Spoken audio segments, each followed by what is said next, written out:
Jika coaching ditujukan untuk memaksimalkan potensi personal dan profesional klien atau coachee Anda, lantas apa bedanya dengan mentoring, training, consulting, dan counseling?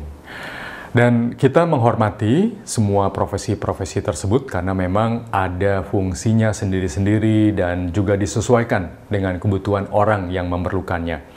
Yang ingin kita pahami di sini perbedaan-perbedaan spesifik antara coaching dengan pendekatan-pendekatan tersebut. Coaching dengan mentoring. Mentoring pada dasarnya mengajari orang bagaimana ia yang tidak tahu kemudian dimentor agar ia tahu. Sementara coaching memfasilitasi perubahan perilaku dan juga perubahan mindset dari orang itu yang dia sebetulnya sudah tahu, kali ini dia menjadi lebih tahu lagi. Seperti misalnya di dunia olahraga. Semua klub yang menjadi juara selalu punya coach. Bukan berarti si atletnya tidak tahu bagaimana caranya katakanlah bermain sepak bola, tetapi bagaimana memaksimalkan potensi yang sudah mereka ketahui itu menjadi sebuah kinerja.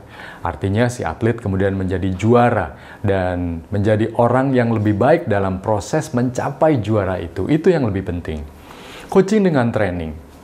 Training hampir mirip dengan mentoring, mengajari orang dari yang tidak tahu menjadi tahu.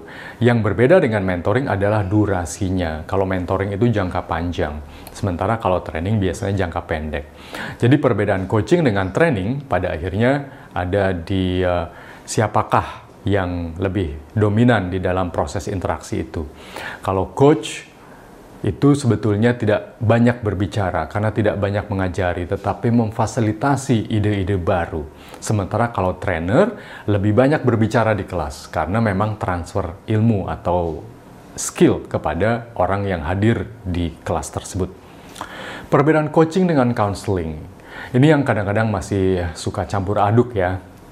Tapi intinya begini. Counseling didorong oleh adanya masalah yang sifatnya biasanya emosional, psikologis, dan sangat pribadi. Sementara coaching dipicu oleh adanya goal yang ingin dicapai. Jadi bedanya sangat-sangat kentara.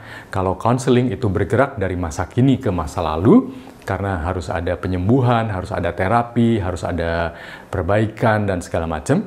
Sementara kalau coaching arahnya dari masa kini ke masa depan. Ada goal atau tujuan yang ingin dicapai dan ada potensi-potensi yang ingin dimaksimalkan dalam proses pencapaian tujuan itu.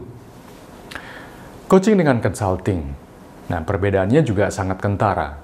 Kalau coach tidak harus pakar, tetapi menguasai strategic thinking, memahami proses-proses dan mampu berpikir kreatif, connecting the dots, dan selalu curious, ingin tahu, apalagi di balik sebuah case misalnya yang saat itu mungkin bagi si klien itu sangat rumit. Seorang coach bisa zoom out, keluar dari masalah dan melihatnya dari berbagai macam sudut pandang. Consulting, seorang consultant biasanya sudah menggunakan model tertentu yang mereka yakini sebagai best practice. Karena memang model ini terbukti ampuh katakanlah ya di banyak klien dan industri-industri lain. Jadi konsultan biasanya cenderung untuk menggunakan pendekatan yang ia sudah yakini itu berhasil. Jadi bedanya di situ.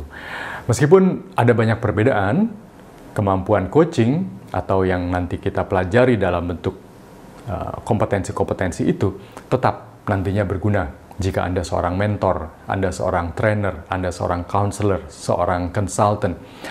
Pada ujungnya bukan soal ini coaching atau ini consulting, training atau mentoring. Ujungnya adalah bagaimana Anda sebagai seseorang itu bisa bermanfaat bagi orang lain.